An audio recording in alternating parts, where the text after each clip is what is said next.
क्योंकि मैं अपने पूर्वजों के सपनों को मैंने देखा था, उनके त्याग और परिश्रम को देखा था। प्राथमिक स्तर पर गांव में ही पढ़े। इस विद्यालय का भीष्म सिंह शिक्षण संस्थान का मैं प्रथम विद्यार्थी रहा हूँ। शिक्षक समाज का निर्माता। आपके हिसाब से गांव की सबसे बड़ी समस्या क्या है और उसका समाधान कैसे किया जा सकता है? क्योंकि विद्यालय में आने से केवल आपका शैक्षणिक विकास ही नहीं होता है, बच्चों का सांस्कृतिक विकास होता है, सामाजिक विकास होता है। उन युवाओं को लगता है कि हम ही सबसे बड़े युवा नेता हैं। तो सर, आपके हिसाब से एक युवा नेता की सही परिभाषा क्या होती है और समाज में उन युवा नेता की क्या भूमिका होती है? प्रत्येक माता पिता या अभिभावक की यह कर्तव्य है कि हम जिस तरह से अपने देवताओं को पूजते हैं, उसी तरह से यह जो बच्चे हैं ये देवदूत हैं और उनकी भी सेवा करने का कर्तव्य अभिभावकों का है। क्योंकि जिस माता पिता के जो संतान होते हैं वह ईश्वर के दिए हुए बहुत बड़े वरदान होते हैं। बिल्कुल। नमस्कार, मैं हूं सूरज और आप देख रहे हैं नमस्कार पूर्वांचल। आज हमारे साथ खास बातचीत करने के लिए एक शिक्षक, ओजस्वी वक्ता, हर समय समाज के समसामयिक मुद्दों पे अपने विचारों से मार्गदर्शित करने वाले, ग्रामीण क्षेत्रों में रहने वाले विद्यार्थियों को एक बेहतर मंच दिलाने के लिए संचालित भीष्म सिंह इंटर कॉलेज के प्रधानाचार्य आदरणीय श्री सुनील सिंह सर आज हमारे साथ उपस्थित हैं। बहुत बहुत स्वागत है सर आपका। धन्यवाद सूरज जी, आपने अपने चैनल के माध्यम से हमारे विद्यालय को और हमें स्वयं आमंत्रित किया है, आपको बहुत बहुत धन्यवाद। सर, हमारा पहला प्रश्न आपसे यह है, क्योंकि आप एक इंटर कॉलेज के प्रधानाचार्य हैं, तो सर ग्रामीण क्षेत्रों में इस प्रकार के विद्यालय को संचालित करने में किन चुनौतियों का सामना करना पड़ता है? ग्रामीण अंचल, ये तो मेरे लिए सौभाग्य की बात है कि मैं अपनी जन्मभूमि, जिस गांव में मैं पैदा हुआ, उसी गांव में मैं पढ़ लिख करके और शिक्षा जगत में अपनी सेवा दे रहा हूं। यह मेरे लिए सौभाग्य की बात है। रही बात चुनौतियों की, चुनौतियां तो हर जगह हैं।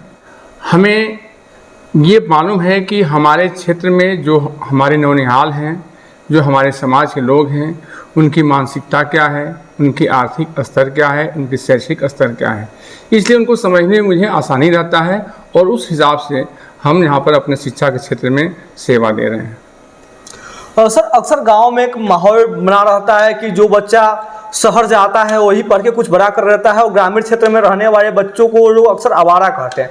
तो सर, क्या इसमें कितनी वास्तविकता है? क्योंकि एक आप गांव से जुड़े हुए व्यक्ति हैं, तो आप कैसे देखते हैं इसको? सूरज जी, आज इस आधुनिक युग में जहाँ पर आधारभूत संरचनाएं, ट्रांसपोर्ट की सुविधा और दूरसंचार माध्यमों के विकास, तकनीकी का विकास होने के कारण हम शहर और ग्रामीण अंचल के बीच की दूरी को बहुत ज़्यादा नहीं मानता हूँ। ये सब आज के डेट में बराबर है।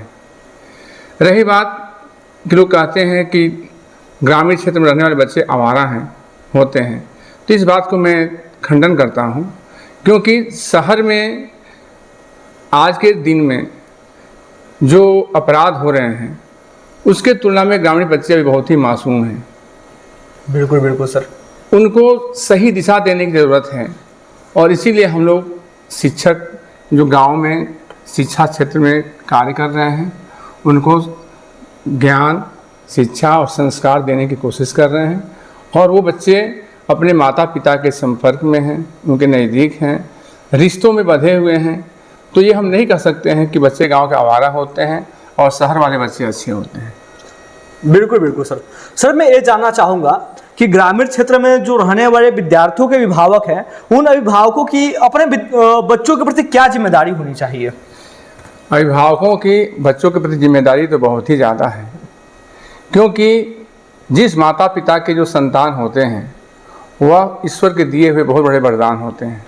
बिल्कुल बिल्कुल। और प्रत्येक माता पिता या अभिभावक की यह कर्तव्य है कि हम जिस तरह से अपने देवताओं को पूजते हैं, उसी तरह से यह जो बच्चे हैं ये देवदूत हैं और उनकी भी सेवा करने का कर्तव्य अभिभावकों का है कि अपने बच्चों की सेवा करें और उनके हर गतिविधियों पर नज़र रखें, उनका ठीक से सर्वांगीण विकास हो, इसका संपूर्ण दायित्व अभिभावकों का है। अभिभावक अपने बच्चों के प्रति संवेदनशील और सजग होते भी हैं, तभी वो विद्यालय की तरफ अपने बच्चों को भेजे हुए हैं, नहीं तो बच्चे कहीं मजदूरी कर रहे होते। बिल्कुल बिल्कुल। इसलिए हम कह सकते हैं कि अभिभावक सजग हैं, संवेदनशील हैं, लेकिन उससे और काफ़ी जागरूक होने की ज़रूरत है। और सर आज ग्रामीण क्षेत्रों में अक्सर हम लोग देखते हैं कि कोई भी विद्यार्थी जब 10वीं और 12वीं कर रहता है तो या तो वो अपने परिवार के दबाव के कारण या स्वयं भी उसको लगता है कि अब मुझे पढ़ाई नहीं करना चाहिए, मुझे कमाना चाहिए। तो 10वीं 12वीं पास करने के बाद भी विद्यार्थी कमाने चले जा रहे हैं। तो सर आप उन विद्यार्थियों को और उन विद्यार्थियों के परिवार को क्या संदेश देना चाहेंगे? सूरज जी, कक्षा 10 और 12 पास करके बच्चे जब नौकरी की तलाश में बाहर जाते हैं तो हमारी समझ से यह अभिभावक और बच्चों के द्वारा लिया गया सबसे गलत निर्णय होता है, क्योंकि ये बच्चे अभी बहुत ही नाजुक होते हैं, अवयस्क होते हैं। अभी इनको स्वयं का निर्माण करने का समय होता है और इस समय में अपने घर के आर्थिक, सामाजिक या तमाम तरह की अगर परेशानियाँ हैं तो उन परेशानियों से टूट करके और फिर से नौकरी की तलाश में बाहर जाएं तो यह समाधान नहीं है। चुनौतियाँ तो ज़िंदगी में आती ही हैं और किसी भी तरह की प्रतिकूल परिस्थितियाँ आती हैं तो उसको चुनौती मान करके हमें आगे बढ़ना है। और नौकरी पाना तो पूरी ज़िंदगी भर नौकरी करना ही करना है, लेकिन शिक्षा पाने का जो समय है वह कम से 21 से 22 वर्ष 23 वर्ष तक पाना ज़रूरी है। बच्चा किस, उसका मानसिक स्तर क्या है, बच्चे की शैक्षिक स्तर क्या है, उसको दृष्टिगत रखते हुए बच्चे को अपने कैरियर का सही ढंग से चुनाव करना चाहिए। उसके अंदर स्वयं के अंदर कौशलता लाना चाहिए, कुशलता लानी चाहिए और तब जाकर के अब अपने रोज़गार की तलाश में जाएंगे तो बेहतर होगा। मैं यही बच्चों से और अभिभावकों से कहूँगा कि आप अपने आर्थिक स्थितियों का जो भी परेशानी है वो बच्चों पर थोप करके उनको कमाने के लिए बाहर न भेजिए। अभी उनको हर प्रतिकूल परिस्थितियों का सामना करते हुए उनको शिक्षा दिया जाए और जिससे कि रोज़गार पर शिक्षा दिया जाए कि कहीं भी बाहर किसी उद्योग धंधे में जाते हैं या स्वयं का कार्य करते हैं तो बेहतर ढंग से कर सकें और अच्छा रोज़गार पा सकें। बिल्कुल बिल्कुल सर। सर जैसे ग्रामीण अंचल में विद्यालय है तो क्या यहाँ विद्यार्थियों की संख्या नियमित रूप से आती है?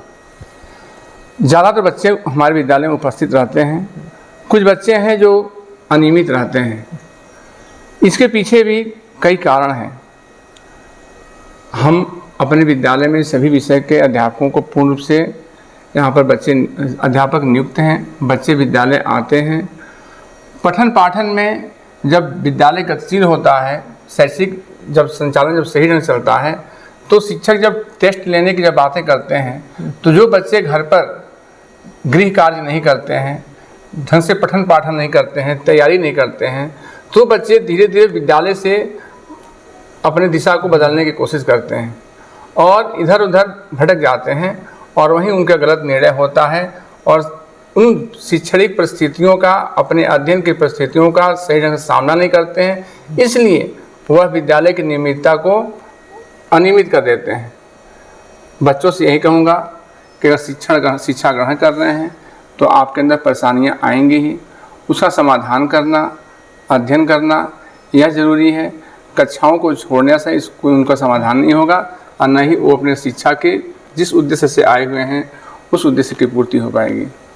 और सर अक्सर आजकल देखा जा रहा है कि अधिकांश विद्यार्थी वो 10वीं में या 12वीं में क्या करते हैं, केवल एडमिशन करा लेते हैं और एडमिशन कराने के बाद वो कमाने चले जाते हैं। फिर जब एग्ज़ाम आता है तो फिर आके एग्ज़ाम देते हैं। तो सर आप वैसे विद्यार्थियों को क्या कहना चाहेंगे? देखिए, ये तो सरासर गैर कानूनी है कि विद्यालय में कोई भी छात्र छात्रा संस्थागत प्रवेश पाए हुए हैं और उनकी उपस्थिति 70% से कम है तो वो बोर्ड परीक्षा या किसी परीक्षा में सम्मिलित नहीं हो सकते हैं। इसलिए मैं ऐसे छात्रों से मैं यह सूचित करना चाहूँगा कि अगर आप अपने प्रवेश किसी भी कक्षा में ले लिया है तो उस विद्यालय में जाकर के भौतिक रूप से आप उपस्थित होइए, आप अध्ययन करिए। और क्योंकि विद्यालय में आने से केवल आपका शैक्षणिक विकास ही नहीं होता है, बच्चों का सांस्कृतिक विकास होता है, सामाजिक विकास होता है, उनके देश विदेश के बारे में उनको अन्य तमाम तरह की ऐसी चीज़ें हैं जो उनको ज्ञान प्राप्त होता है। तो बच्चों को विद्यालय आने से उनका सर्वांगीण विकास होता है। तो विद्यालय से अगर दूर रहते हैं तो बहुत कुछ अपने जीवन में खो चुके रहते हैं और उनके जीवन में बहुत सारी कठिनाइयों का सामना करना पड़ेगा। इसलिए केवल परीक्षा देना ही और प्रवेश लेना ही उद्देश्य नहीं होना चाहिए। एडमिशन कराने का मतलब, प्रवेश लेने का मतलब कि बच्चे विद्यालय में उपस्थित हों और अध्ययन करें। सर, जैसे कि आप एक इंटर कॉलेज के प्रधानाचार्य हैं, तो आपके सामने प्रतिवर्ष सैकड़ों विद्यार्थी सफल या असफल होते हैं और आप उन विद्यार्थियों को देखते हैं। तो सर, आप सफल और असफल विद्यार्थियों में क्या अंतर महसूस करते हैं? सूरज जी, असफलता तो प्रकृति का यह शाश्वत सत्य है कि जीवन में दो चीज़ें निश्चित मिलती हैं, एक दुख और दूसरी असफलता। असफलता कोई पड़ाव नहीं है। असफलता एक क्रम है जिसमें व्यक्ति कभी सफल होता है और फिर असफल होता है। जो व्यक्ति सफल हो गया वो जरूरी नहीं है कि आगे चल के सफलता उनके हमेशा उन कदम को चुने ही, कोशिश करना पड़ेगा। जो छात्र असफल हो गए कोई दिक्कत नहीं है, जो कमियां हो गई उन कमियों को पूरा करके फिर से सफल हो जाएंगे। बहुत सारे असफल लोग हैं, उदाहरण है इतिहास में, चाहे वर्तमान समाज में भी, जो असफल होने के बाद फिर से लोग कोशिश करते हैं और सफल हो जाते हैं। तो असफलता को बहुत दिल की गहराइयों से लेने की ज़रूरत नहीं है। असफलता जो भी होता है उसको स्वीकार करके जो कमियां हैं उसको पूरा करके फिर से असफल हो जाएंगे। सर, वर्तमान समय में शिक्षक की मुख्य जिम्मेदारी क्या क्या होनी चाहिए? शिक्षक अपने आप में एक बहुत बड़ा जिम्मेदार शब्द ही है। एक शिक्षक समाज का निर्माता होता है। शिक्षक का कार्य है कि अपने इस समाज में जो भी कमियां हैं, चाहे विद्यालय परिसर में हो चाहे समाज में हो, उस तरफ ध्यान आकर्षण करके उन कमियों को दूर करें। और हर एक जितनी शिक्षा क्षेत्र में जो भी बच्चे उनसे जुड़े हुए हैं उनका वो निर्माण कर रहे हैं, उनके जीवन का निर्माण कर रहे हैं। इससे शिक्षक के पास समय नहीं है कि अन्य कार्यों में अपने आप को इन्वॉल्व कर सके। शिक्षक पूर्ण रूप से अध्ययन करे, खुद ही शिक्षार्थी बने और शिक्षकों को नए नए शिक्षा देने के लिए कोशिश करें। यह उनका जो योगदान होगा वह हमारे देश के लिए अविस्मरणीय होगा। इसलिए जब जो भी व्यक्ति शैक्षणिक कार्य में शिक्षक के रूप में कार्य करता है तो मैं उनसे ये संदेश देना चाहूँगा कि आप पूर्ण रूप से शिक्षक के रूप में जीने की कोशिश करिए। सर, अक्सर हम लोग देखते हैं कि जो सरकारी शिक्षक होते हैं वो अपने बच्चों को प्राइवेट शिक्षकों से पढ़ाते हैं और जो प्राइवेट शिक्षक होते हैं वो अपने बच्चों को सरकारी शिक्षक से पढ़ाते हैं। तो सर, आखिर हाँ यही देखने को मिलता है कि या तो सरकारी शिक्षक मेहनत कब करते हो या फिर प्राइवेट वाले शिक्षक कम मेहनत करते हो। तो सर, इन दोनों शिक्षकों में आप क्या अंतर महसूस करते हैं? ऐसा नहीं कहा जा सकता है सरकारी विद्यालयों में पढ़ाई नहीं होता है और जो प्राइवेट विद्यालय है वहाँ पर पढ़ाई होता है। आज के डेट में जो हमारे देश की जो शिक्षा व्यवस्था है यह कारपोरेट रूप में यह परिवर्तित होते चला जा रहा है। जी बिल्कुल। जो बड़े बड़े पूंजीपति हैं अपने पूर्ण भौतिक संसाधनों के साथ पैसे रुपये लगा करके और अपने संस्थान को ग्लैमर देते हुए संचालित कर रहे हैं और लाभ लेने की कोशिश कर रहे हैं। हम लोग भी गांव में बचपन में गांव से ही पढ़े हुए लोग हैं। ये गरीब, पूरा देश ही गरीब था, उस गरीबी में गरीब शिक्षण संस्थानों से पढ़ कर के निकले हैं। लेकिन उस समय के जो भी हमारे शिक्षक होते थे उनकी गरिमा को, उनके भावावेश को हम आज भी स्मृत करते हैं। वह हम लोगों से अविस्मरणीय है, कहीं भी हम लोगों को इग्नोर नहीं कर सकते हैं।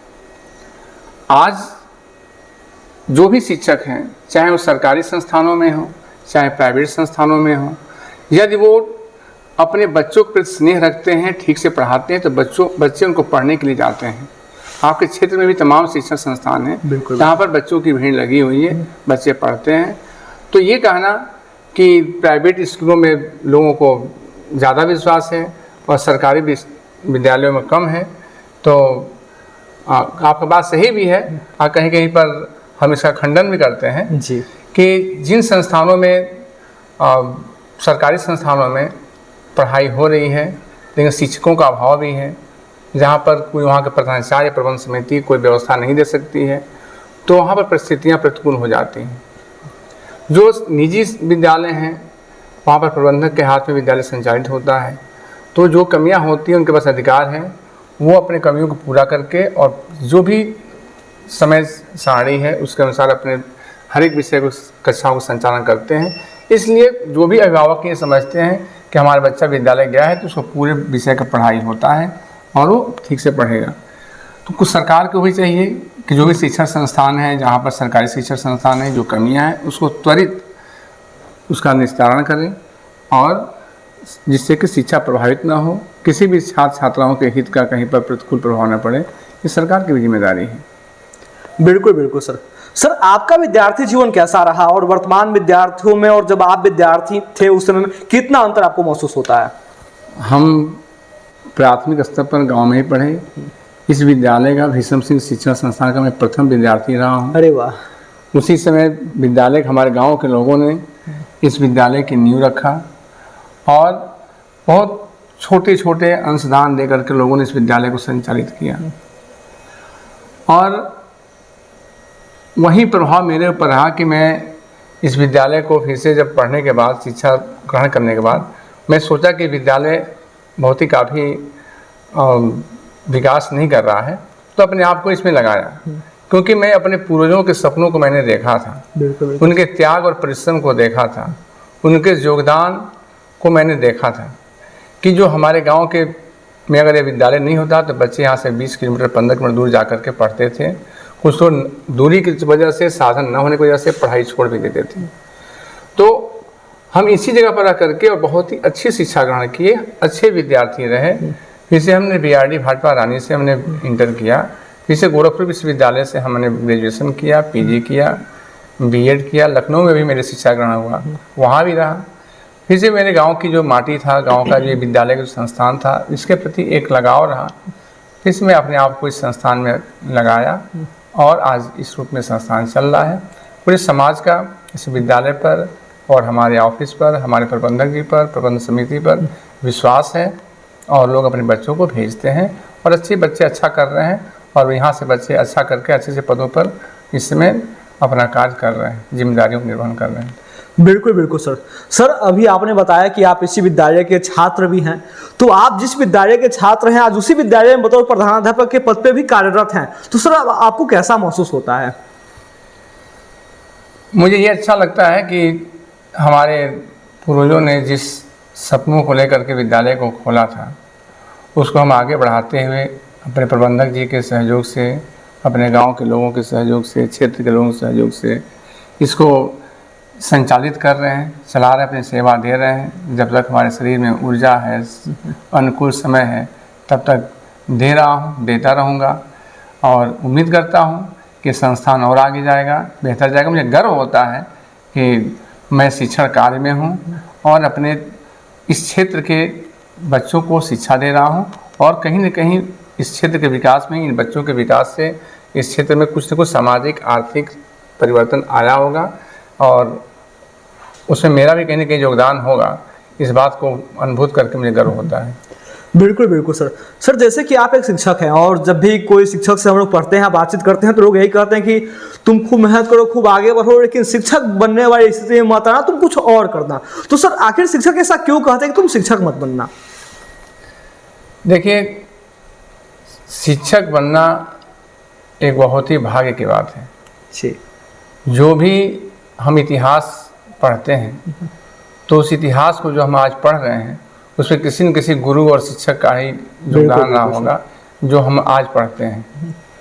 और शिक्षक, वही लोग कहेंगे शिक्षक मत बनना जो शायद शिक्षक के योग्य ना हो। शिक्षक अपने आप में, मैं पहले ही बताया कि शिक्षक अपने आप में एक बहुत ही विराट शब्द है और वो समाज का निर्माता होता है, अपने भविष्य का निर्माण करने वाला होता है। तो मैं तो कहूँ जितने बुद्धिजीवी लोग हैं, अच्छे लोग हैं, उनको अगर नौकरी नहीं भी करते हैं शिक्षक कार्य में तो उनको शिक्षण संस्थाओं में जाना चाहिए, किसी भी शिक्षण संस्थान में जाना चाहिए और जो कुछ भी जानते हैं वो बच्चों को बताना चाहिए, उनको दिशा निर्देशन करना चाहिए, मार्गदर्शन करना चाहिए, जिससे कि बच्चे कुछ ज्ञान प्राप्त करके एक नई दिशा पा करके और आगे भविष्य में वो भी बेहतर कार्य कर सकें। मैं शिक्षक बनना तो गर्व की बात समझता हूँ। बिल्कुल बिल्कुल सर। सर जैसा कि हम सभी लोग ग्रामीण अंचल से ही आते हैं, तो आपके हिसाब से गांव की सबसे बड़ी समस्या क्या है और उसका समाधान कैसे किया जा सकता है? देखिए, गांव में हर जगह समस्याएं तो हर जगह हैं, शहरों में भी है, गाँव में भी है। हम लोग गाँव से जुड़े हुए हैं तो गाँव की समस्याएँ हम लोगों को दिखाई देता है कि यहाँ पर ये समस्याएँ हैं। हमें तो बहुत ही सूझबूझ से रहना चाहिए कि हम जितने लोग रहते हैं गाँव में, क्षेत्र में, हम एक दूसरे को पुरखों से जानते हैं और एक दूसरे के बहुत लोग खून के रिश्ते वाले लोग होते हैं। अपने जात विशेष, एक ही जात विशेष के लोग होते हैं, एक ही धर्म के लोग होते हैं और भिन्न भिन्न धर्म के लोग रह करके भी एक ही साथ रहते हैं। तो हमें सबके साथ मिलजुल कर रहना चाहिए।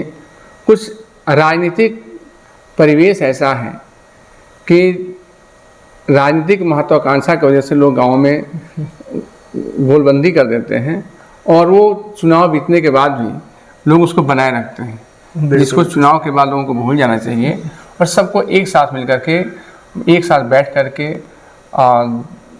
सत्संग करके और क्या हमारे गांव में कमी है उन कमियों को देख करके दूर करना चाहिए। जो भी पदेन जो हमारे पंचायत में लोग हैं निर्वाचित होते हैं उन लोगों को दिशा निर्देशन करके, सुझाव दे करके और समस्याओं का समाधान करना चाहिए। जो लोग भी पंचायत प्रमुख होते हैं उनकी भी जिम्मेदारी बनती है कि अब हम पद पा गए हैं तो हम किसी तरह के जातिवाद, क्षेत्रवाद, मोहल्लावाद न करके हम हर क्षेत्र में विकास के लोगों के सुने। और यह कोई कमाने का पद नहीं होता है या सेवा देने का अवसर होता है, लोगों ने सेवा के लिए चुना है। तो लोगों को सेवा करके जो भी गाँव में समस्याएं होती हैं, चाहे वो नाली की समस्या हो, सड़क की समस्या हो, बिजली की समस्या हो या कहीं एक दूसरे के बंटवारे की कभी कभी स्थितियाँ आ जाती हैं, कोई झगड़े की स्थिति आ जाती है, तो उसको सद्भाव के साथ उसको आपस में मिलजुल करके सही करना चाहिए। और ये भी गांव के लोगों के, प्रत्येक लोगों की जिम्मेदारी होनी चाहिए कि जो हमारे बच्चे हैं ये हम इनको ऐसा संस्कार दें कि उनके ऊपर कोई गलत प्रभाव न पड़े, वो अच्छे हों। तो ये तभी अच्छा होगा जो गांव के जो वरिष्ठ लोग हैं वो अच्छे तरीके से रहें, प्रेम से रहें, अच्छी वाणी बोलें, अच्छा भोजन करें और एक साथ रहें। तो केवल हम ही वर्तमान ही नहीं, आने वाला जो भविष्य है वो भी उसी परंपरा को मानते हुए आगे बढ़ेगा और एक सुखद भविष्य भी होगा वर्तमान के साथ साथ। बिल्कुल बिल्कुल सर। सर आजकल गांव में देखने को मिलता है और मुझे सबसे बड़ी कमी महसूस होती है उन युवाओं को लेके कि युवा करते क्या है, 3-4 लड़कों को एक ग्रुप बनाए रहते हैं और फिर उन युवाओं को लगता है कि हम ही सबसे बड़े युवा नेता हैं। तो सर आपके हिसाब से एक युवा नेता की सही परिभाषा क्या होती है और समाज में उन युवा नेता की क्या भूमिका होती है? देखिए, युवा नेता होना बहुत अच्छी बात है, लेकिन नेता का कर्तव्य क्या होता है यह जानने की ज़रूरत है। बिल्कुल बिल्कुल सर। लोग हमें युवा नेता जाने और सोशल मीडिया के माध्यम से या एक समूह बनाकर घूमने से व्यक्ति युवा नेता नहीं होता है। जब हमारा देश गुलाम था उसमें भी जो भी युवा थे, चाहे सरदार भगत सिंह हो, सुभाष चंद्र बोस हों, चंद्रशेखर आज़ाद हों, स्वामी विवेकानंद हों, वो लोग भी युवा थे और उन समाज के समस्याओं को देखते हुए उन्होंने अपने आप को उसमें समाज के लिए लगा दिया, अपने आप को न्यौछावर कर दिया। तो अगर आज के जो युवा हैं वो भी अगर समाज की जो भी समस्याएं देखते हैं उनके प्रति, समस्याओं के प्रति सच्चे मन से समाधान करते हैं, लोगों की सेवा करते हैं, तब तो उसे हम युवा नेता मानते हैं। अन्यथा वो अपने आप को खुद ही सपनों में जी रहे हैं, उनका मिथ्या रूप में वो जी रहे हैं, अपने समय को व्यर्थ रूप में व्यतीत कर रहे हैं और आने वाला भविष्य उनका बेहतर नहीं होगा। इसलिए युवा नेता से बेहतर है कि अपने आप को युवा उद्यमी बने, वो ज़्यादा बेहतर होगा। रोजगारपरक कोई कार्य करें जिससे कि अपने परिवार की परवरिश कर सकें। मैं उनसे यही संदेश देना चाहूँगा। बिल्कुल बिल्कुल सर। सर एक ट्रेंड और भी चढ़ चुका है, आज आप जिसको भी देखिए वो समाजसेवी, ये समाजसेवी, वो समाजसेवी, आज हर कोई मतलब कुछ भी हम कर रहे हैं तो हमारे नाम कुछ समाजसेवी लग जा रहा है। तो सर समाजसेवी का सही परिभाषा क्या होता है? परिवार समाज की सबसे छोटी इकाई होती है और जो भी समाज सेवी हैं मैं उनसे यही कहना चाहूँगा कि सबसे पहले अपने परिवार रूपी समाज की सेवा करें, अपने माता पिता के प्रति, अपने भाई बहन के प्रति, अपने दादा दादी के प्रति उनको सेवा करें, उनको सही ढंग से उनका परवरिश करें। अगर उनके कंधे पर जिम्मेदारियां हैं तो जिम्मेदारियों का निर्वहन करें और अपने आप को इतना बेहतर उद्यमिता अपने अंदर लाएँ जिससे कि अन्य लोगों को भी रोज़गार मिल सके और उनके घर में भी संपन्नता हो सके। तो मैं तो समाज सेवियों से यही कहूँगा कि समाज की सबसे छोटी इकाई परिवार होती है। पहले आप परिवार की सेवा ठीक ढंग से करें, तो बाकी उसका जब बृहत रूप होगा तो आप बड़े समाज सेवी हो जाएंगे। बिल्कुल बिल्कुल सर। सर आज के समाज में युवाओं के सामने एक महत्वपूर्ण चुनौती होती है रोजगार को लेके, तो सर आपके हिसाब से युवा रोजगार के तरफ किस रूप में अपने आप को उन्मुख करे? प्रत्येक युवा को अपने आप को पहचानना होगा कि मेरे अंदर क्या प्रतिभा है, हम किस कार्य को बेहतर ढंग से कर सकते हैं और किस कार्य करने में उसकी रुचि ज़्यादा है। जिस कार्य में उसकी रुचि ज़्यादा हो उसी में वो प्रशिक्षण प्राप्त करे और प्रशिक्षण प्राप्त करके स्वरोजगार करने की कोशिश करे। अगर कहीं रोज़गार मिल जाता है तो ठीक है, नहीं तो स्वरोजगार करके स्वावलंबी होने के का यह समय है। और सरकार की तरफ से बहुत सारी योजनाएं बनाई गई हैं, जिन योजनाओं के बारे में वो जानें और उसके द्वारा अपने आप को बेहतर करने की कोशिश करें। सर अधिकांश युवा जो निराशावादी स्थिति में रहते हैं और हमेशा निराश रहते हैं, तो सर युवा खुद को सकारात्मक कैसे बनाए रखें? देखिए, निराश होना एक बहुत ही बुरा माना जाएगा। निराश नहीं होना चाहिए। ज़िंदगी में कठिनाइयाँ आती हैं, चुनौतियाँ आती हैं, तो व्यक्ति को हर कठिनाई और चुनौतियों का सामना करना चाहिए। प्रतिकूल परिस्थितियाँ आने पर व्यक्ति को हतोत्साहित नहीं होना चाहिए और हर समस्याओं का समाधान होता है। किसी भी कोशिश करने वालों की हार नहीं होती है। तो व्यक्ति अगर सही ढंग से लगन के साथ फिर से और ऊर्जा लेकर के अगर कठिन परिस्थितियों का सामना करेगा तो निश्चित रूप से सफलता पाएगा। और निराश तो अपने जीवन में इस शब्द को हटा देना चाहिए और अच्छे लोगों के संगत में रहें। जो आदमी सफल व्यक्ति हैं उनके संगत में रहें। किसी बड़े बड़े व्यक्तियों के व्यक्तित्व को, जीवनी को पढ़ना चाहिए, उससे भी बहुत कुछ सीखने को मिलता है। निराश व्यक्ति को कुछ न कुछ ज्ञान प्राप्त करने के लिए किताबों की तरफ जाना चाहिए। किताबों में बहुत कुछ उनको मिल जाएगा और उनको सही रास्ता निकल जाएगा और फिर इस निराश से उत्साह की तरफ आ जाएंगे। इस निराश होने की कोई ज़रूरत नहीं है। बिल्कुल बिल्कुल सर। सर अभी तक आपके जीवन की सबसे बड़ी उपलब्धि क्या रही है? यही भीष्म सिंह इंटर कॉलेज पिपरा बघेल, इसी को मैं सेवा देता हूँ। बच्चे अच्छा करते हैं, वो सेवा दिन मेरे लिए बहुत हर्ष का विषय होता है। सुबह से शाम तक मैं बच्चों के लिए ही तत्पर रहता हूँ और प्रतिदिन मैं विद्यालय को ठीक ढंग से संचालित कर लूँ। यह सुबह का मेरा ये योजना होता है और शाम तक को पूरा हो जाता तो मैं समझता हूँ कि मैं अपनी ड्यूटी पूरा कर लिया। और ये विद्यालय बेहतर करता रहे, ये समाज आगे बढ़ता रहे, ये मेरे लिए यही मेरा सपना है और यही मेरी उपलब्धि है। बिल्कुल बिल्कुल सर। सर एक प्रश्न मैं और आपसे पूछना चाहूँगा कि वर्तमान समय में जब युवा कुछ करने का विचार अपने दिमाग में लाते हैं और तब तक कोई उनको समझाने लगता है कि यहाँ मत करो, तुम यहाँ जाओ, फिर वो युवा सोचते हैं कि हम यहाँ जाए, फिर कोई और समझा देता है कि यहाँ नहीं यहाँ जाओ, तो सर युवा खुद को एकाग्र कैसे करे? युवाओं को इसीलिए विद्यालय में नियमित अध्ययन करना चाहिए। जो पहले आपने प्रश्न उठाया, जो बच्चे नियमित अध्ययन विद्यालय में करेंगे, अपने गुरुजनों के संपर्क में रहेंगे, तो गुरु एक ऐसा व्यक्ति होता है जो अज्ञानता से ज्ञान की तरफ लेके जाता है, जो हर कठिनाइयों का समाधान होता है।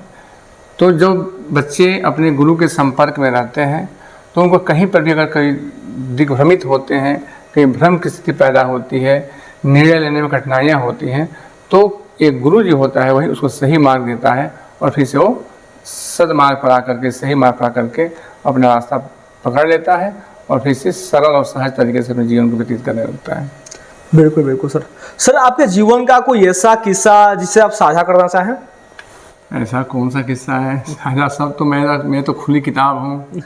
बिल्कुल जहाँ पर कोई ऐसा मेरे जीवन में ऐसा कुछ नहीं है जो छुपा हुआ है।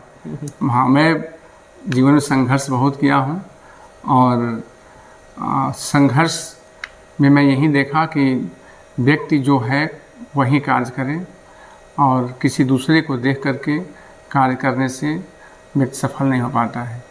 हम जो हैं उस कार्य में अगर अपने आप लगाते हैं तो वो बेहतर होगा। जैसे सूरज जी, आप भी गांव से पढ़े हुए हैं, बिल्कुल। आप भी इसी मिट्टी से निकलते हुए और आप चैनल के माध्यम से हमसे आप वार्ता कर रहे हैं। यह आपकी एक सोच है, आपका सपना है जिसको आप आज साकार किए हुए हैं और मुझे उम्मीद है कि आप इस तरह से और आगे बढ़ेंगे। सर, इस नमस्कार पूर्वांचल चैनल के माध्यम से आप युवा, विद्यार्थी और समाज के लोगों को क्या संदेश देना चाहेंगे?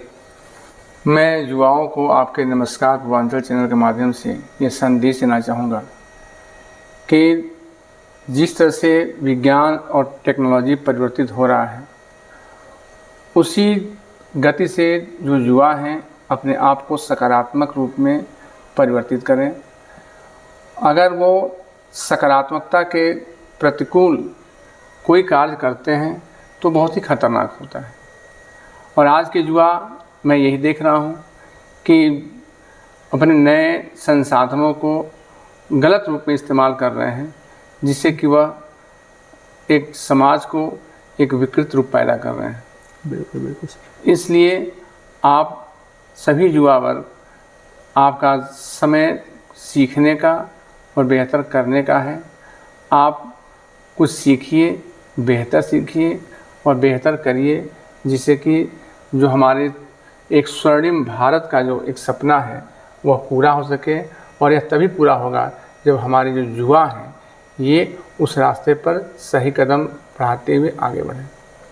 बिल्कुल, बहुत बहुत धन्यवाद सर, आज अपना महत्वपूर्ण समय देने के लिए। आज हमारे साथ खास बातचीत करने के लिए उपस्थित थे एक ओजस्वी वक्ता, शिक्षक, भीषम सिंह इंटर कॉलेज के प्रधानाचार्य श्री सुनील सिंह सर, जिनसे आज हम सभी ने कई सारे महत्वपूर्ण विषयों के बारे में समझा कि एक विद्यार्थी की क्या नैतिक जिम्मेदारी होती है, एक विद्यार्थी के अभिभावक की क्या नैतिक जिम्मेदारी होती है, शहर गांव में कितने अंतर होते हैं और हर लोगों को समाज के प्रति कितना जागरूक होना चाहिए। इन सभी विषयों के बारे में हमने जानने का प्रयास किया।